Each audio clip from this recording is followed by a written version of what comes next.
జగన్ గారు చేసేది స్వీకరిస్తారు. ఎందుకంటే జనాలకు కూడా తెలిసిపోయింది, ప్రజలందరికీ కూడా గత ప్రభుత్వం ఎలా పనిచేస్తుందో, ఇప్పుడున్న ప్రభుత్వం ఎలా పనిచేస్తుందో ప్రతి సామాన్యుడికి చిన్నపిల్లలతో సహా అందరికీ అర్థమైపోయింది. కాబట్టి జనాలని మోసం చేసి వాళ్ళు అధికారంలోకి వచ్చారు. ఇంకా ఎక్కువ కాలం దాగదు. ఎంతవరకు జనాల కాడ ఊగి పట్టలేరు కదా. నోటికాడ కూర్చు తీసేసాడు పిల్లలే, అది అన్నాడు ఇది అన్నాడు, ఎవరికో వేసారు. వాళ్ళకి వాళ్ళని తృప్తిపరచడానికి మబ్బు పెట్టడానికి చేసినట్టు ఉండే అన్నీ కార్యక్రమాలన్నీ. 2024 జూన్ నుంచి 2025 జూన్ వరకు చంద్రబాబు నాయుడు గారు ఎన్ని పథకాలు ఇచ్చారు, ప్రజలకి ఎంత బాకీ ఉన్నారు కూడా ఇలా నాయకులు వెళ్ళి వాళ్ళ ప్రజలకి చెప్పాలని చెప్పేసి కూడా సూచన ఇస్తున్నారు. ఏం చెప్తారు దీని గురించి? ఏం చెప్పేది ఏం లేదండి. ఏం సూచనలు ఇచ్చినా ఏం చేసినా ముందే ఇచ్చేసాడుగా. నా దగ్గర ఏం లేదు, అంతా ఖాళీ అయిపోయింది అని చేతులు ఇచ్చేసాడుగా. ఇంకేం చేస్తాడండి? ప్రజల్లోకి వెళ్ళినా ఏం చేసేది లేదు. ప్రజలకు కూడా అర్థమైపోయింది. కలబొల్లి మాటలు చెప్తున్నాడు, అధికారం కోసం అట్లా మోసం చేసాడు, మాయ మాటలు చెప్పేసి అని చెప్పి జనాలకు అర్థమైపోయింది. మళ్ళీ మేమే వస్తాము, ప్రజలకి అన్ని పథకాలు ఇస్తాము, 2019 ఇచ్చినట్టుగా మించి పథకాలు ఇస్తామని చెప్తున్నాడు. మళ్ళీ ఎవరు? చంద్రబాబు నాయుడు గారా? జగన్ గారా? జగన్ గారు కంపల్సరీ ఇస్తాడు. అన్నాడంటే మాత్రం చేస్తాడు. అన్నాడు, ఆయన నోటంటే వచ్చిందంటే మాత్రం తను తప్పకుండా నెరవేరుస్తాడు. ఆయన ఇదిలో నుంచి వచ్చిందే అది.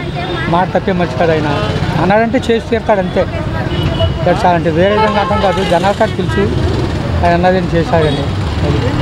మళ్ళీ వచ్చే అవకాశం ఉంటుందంటారా? తప్పకుండా ఆయనే రావాలి, ఆయనే వస్తాడు. ఏ విధంగా అంటారు? 11 సీట్లకే పడిపోయింది కదా.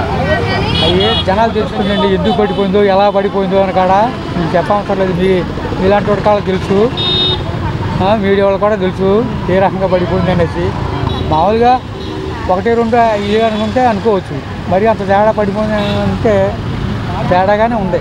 తేడా చేశారండి. ఇప్పుడు చంద్రబాబు నాయుడు 1 ఇయర్ అయింది వచ్చి, 1 ఇయర్ అయింది వచ్చి తర్వాత 1 ఇయర్లో చంద్రబాబు నాయుడు ఆయన దగ్గర ఉన్న అమౌంట్ను బట్టి రోడ్లు బాగు చేపిస్తాం కానీ, ప్రజలకి డబ్బులు ఇవ్వటం కానీ ఎంతో కొంత న్యాయం చేస్తున్నాడు. రాష్ట్రం అప్పుల్లో ఉంది. ఇప్పుడు జగన్మోహన్ రెడ్డి ఇంటింటింటికి వెళ్ళి ఎమ్మెల్యేలు, ఓడిపోయిన ఎమ్మెల్యేలు సర్వే చేయమన్నాడు. సర్వే చేస్తే ఏమని వచ్చింది? మంచి అని చెడు అని చెబుతారు. ఎందుకు చెబుతారంటే బడ్జెట్ ఉంటేనే కదా ప్రభుత్వం ఇచ్చేది. బడ్జెట్ లేకపోతే ఇప్పుడు ఏం నుంచి ఇస్తాలో అని చెబుతారు. ఇంకా 4 సంవత్సరాల టైం ఉంది కదా. 4 సంవత్సరాలు అప్పుడు ఏదన్నా వాళ్ళ దగ్గర ఉన్నది వరకే ప్రజలకు మంచి చేయాలని చూస్తారు కానీ అటు ఇటు వ్యాపారం చేయాలని చూడరు.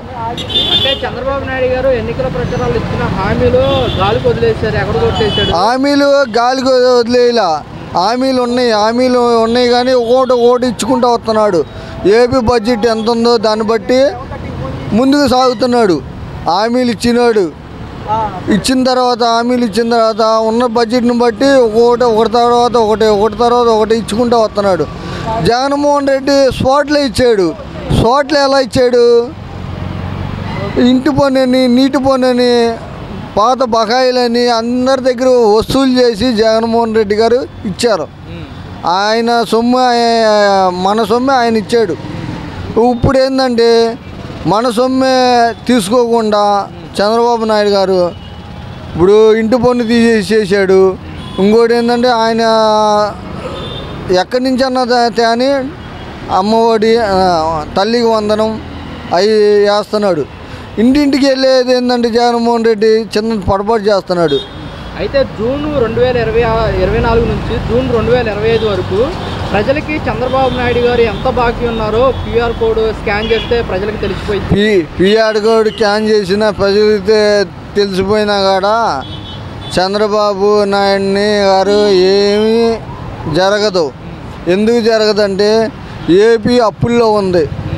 ఈ అప్పులు చూసుకోవాలి, ఇటు ప్రజలకి దగ్గర అవ్వాలి, ప్రజలకి ఇచ్చిన హామీలు కూడా నెరవేరవాలని చంద్రబాబు నాయుడు గారికి, పవన్ కళ్యాణ్ గారికి ఉంది. జగన్మోహన్ రెడ్డి గారు మంచి పనులే చేశాడు కానీ ఇంకోటి ఏంటంటే ఇప్పుడు ప్రతిపక్షంలో ఉన్నాడు కాబట్టి ఇప్పుడు చంద్రబాబు నాయుడు బాకీ ఉందని నువ్వు PR కోడ్ అని చెబుతున్నాడు కదా. ఇంకా 4 సంవత్సరాలు ఉంది. ఇంకా 3 సంవత్సరాలు, ఇంకా 2.5 సంవత్సరం గడిచిన తర్వాత అప్పుడు ఆలోచించి ఎమ్మెల్యేలని ఇంటింటికి పంపించి అప్పుడు ప్రజల్లోకి నడిస్తే అప్పుడు ఏదన్నా బాగుండిద్ది.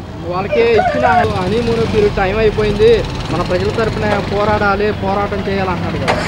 ఎంత ప్రజల తరపున పోరాడినా కాడా వాళ్ళ దగ్గర ఉంటే ఇస్తాలు గురు. 1 year అయింది, ఇంకా 4 సంవత్సరాలు ఉంది.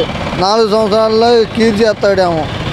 ఎలా చెప్తాం? చంద్రబాబు నాయుడు గారు పాప అన్నీ ఇప్పుడు రాజధాని ఇప్పుడు మొక్క పెట్టిన తర్వాత ఆ మొక్కకు నీళ్ళు పోయేలా జగన్మోహన్ రెడ్డి గారు ఆ మొక్క ఎండిపోయింది. ఎక్కడో మొక్క వేసాడు, ఆ మొక్కను వదిలేశారు. మొదటి చంద్రబాబు నాయుడు ఏ మొక్క వేసాడు ఆ మొక్కే నీళ్ళు పోయాలి, కానీ రెండో మొక్క నీళ్ళు పోతే ప్రజలు ఇబ్బంది పడరా? ఇప్పుడు రాజధాని ఆడన్నాడు, సర్లే అక్కడ అన్నాడు. ముందు చంద్రబాబు నాయుడు ఒక మొక్క పెట్టిన తర్వాత ఆ మొక్కలోనే ఫాలో అవ్వాలా, నీళ్ళు పోయాలా. జగన్మోహన్ రెడ్డి 3 కలవల మీద కాలేసి పాలు పొంగిచ్చాడు. ఈ రాష్ట్రం ఏడ అభివృద్ధి అయింది? ఎక్కడ రోడ్లు బాగుపడ్డాయి, ఎక్కడ బస్ స్టాండింగ్లు బాగుపడ్డాయి? ఇప్పుడు కొద్ది గొప్ప ప్రజల దగ్గరికి వీళ్ళు వెళ్తున్నారు, వాళ్ళు వెళ్తున్నారు. ఇంకా 4 సంవత్సరాల టైం ఉంది కాబట్టి చంద్రబాబు నాయుడు గారు మంచి చేస్తాడని నేను కోరుతున్నాను. జగన్మోహన్ రెడ్డి గారు వాళ్ళ నాయకులతో భేటీ అయ్యి మీరు ప్రతి గడపకి వెళ్ళిపోయి చంద్రబాబు నాయుడు గారు ఇచ్చిన హామీలు గాలికి వదిలేశారు, నేను క్యూఆర్ కోడ్ ఒకటి ఇస్తాను, దాంట్లో స్కాన్ చేసి ప్రజలకు ఎక్స్ప్లెయిన్ చేయాలని చెప్పేసి కూడా అంటున్నారు. ప్రజలు కనుక మరి వెళ్తూ స్వార్థిస్తారంటారా? ఈయన గత ప్రభుత్వంలో ఉన్నప్పుడు లాస్ట్లో ఒక పెద్ద తప్పు చేశారు జగన్మోహన్ రెడ్డి గారు. రెండోసారి గెలిస్తే ఇళ్ల కాగితాలు మొత్తం ఆయన దగ్గరికి వెళ్ళిపోతాయి అనేసరికి అది వాళ్ళు మాట్లాడుకున్నారు, జనాల్లోకి వెళ్ళింది. జనాలు కూడా భయపడి ఆలోచించి ఆయన పక్కన పెట్టారు. ఈరోజు క్యూఆర్ కోడ్ ఆయన ఇస్తా అంటున్నాడు. ఇక మొత్తం మా జాతకాలు మొత్తం ఆయన దగ్గర ఉంటాయి. రేపొద్దున మళ్ళీ వచ్చాడనుకోండి, మొత్తం ఏమి లేదు. కేజీఎఫ్లో విలను పైనుంచి చూస్తూ ఉంటాడు కదా, జనాలేమో కిందేమో అలా నుంచొని చూస్తూ ఉంటారనమాట. ఈయన చేసే పనులు కరెక్ట్ కాదు. ముందు వాళ్ళు సరిగ్గా కమిటీ చేసుకొని ముందు జగన్మోహన్ రెడ్డి గారు అది ఏదైతే ఉందో క్యూఆర్ కోడ్ కాదు ఏదైనా ఉందో ముందు జనాల్లోకి రమ్మనండి. జనాల్లో దాకా వద్దు, అసెంబ్లీలోకి రమ్మని కూర్చోమనండి. నాకు ప్రతిపక్ష హోదా ఇస్తే కానీ నేను రానని ఆయన కూర్చున్నాడు. 11 సీట్లు గెలిచాడు, ఆయనకి ఎలా ఇస్తారని ప్రతిపక్ష హోదా మాత్రం ఆలోచన లేదు. అది జగన్మోహన్ రెడ్డి గారు చేసేది అయితే కరెక్ట్ కాదు.